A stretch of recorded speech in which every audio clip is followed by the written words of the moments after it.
Family is a fundamental right recognized globally.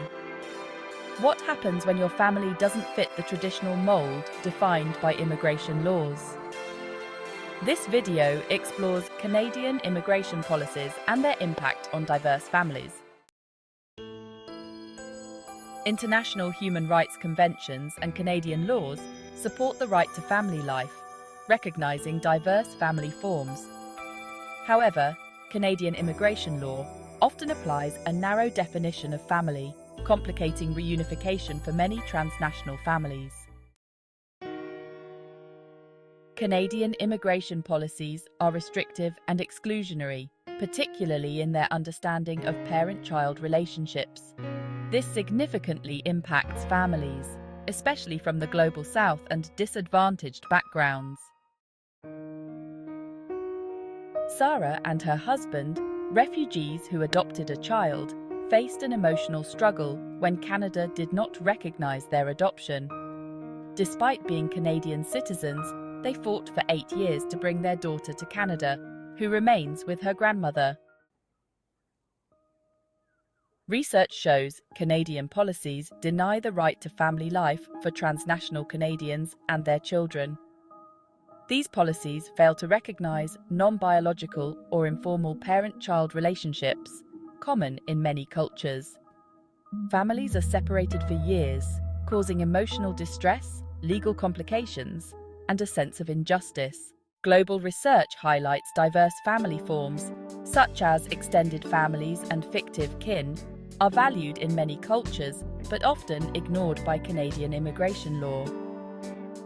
In Indigenous and immigrant families, caregiving roles are shared among extended family members, contrasting with the nuclear family model in Canadian law. Ignoring diverse family forms violates international human rights standards, especially the best interests of the child principle, which Canada must uphold. There is a significant gap between Canada's domestic legal recognition of diverse family structures and the limited definitions in immigration policies. This results in systemic discrimination against non-traditional families, privileging wealthier Western families. The emotional toll on separated families is profound. Children left behind often experience anxiety and a sense of abandonment. Interviews illustrate the real-world consequences of these policies on transnational families. Advocate for broader definitions of family in Canadian immigration policies, including non-biological and culturally significant relationships.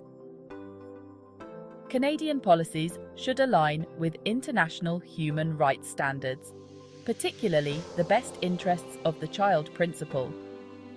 Social workers, legal professionals, and human rights advocates should push for policy reforms, bridging the gap between policy and the lived experiences of transnational families. The right to family life is a fundamental human right for all, regardless of origin or socio-economic status. Canada's commitment to human rights is undermined by restrictive policies, and change is necessary to uphold equality and justice. Support initiatives that protect diverse family structures in Canada. Engage with advocacy groups or reach out to policymakers for these changes.